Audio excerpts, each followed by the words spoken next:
દીવ ખાતે કેન્દ્રીય મંત્રી પરસોત્તમ રૂપાલાનું આગમન થતાં ભવ્ય સ્વાગત કરવામાં આવ્યું.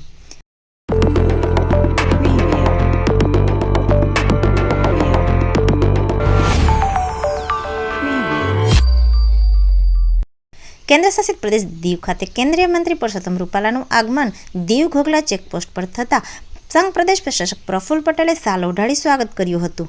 દીવના સર્કિટ હાઉસ ખાતે આગમન બાદ અમરેલીના ખેડૂત હસમુખ રામાણી દ્વારા કીવીના છોડ જે તેમના પોતાના ખેતરમાં રોપેલ છે તેમનું કેન્દ્રીય મંત્રી પરસોત્તમ રૂપાલા તથા પ્રશાસક પ્રફુલ્લ પટેલ સમક્ષ પ્રદર્શિત કરી માહિતી આપી હતી.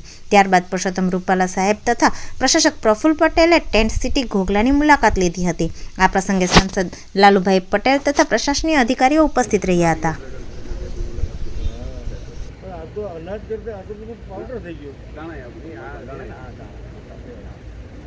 ખકે આ દાણા આપણો રાજગરો દેશ અને ખેતરી બહુ મસ્ત છે.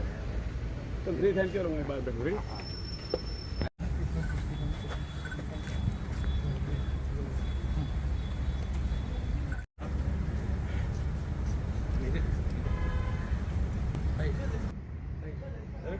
જરા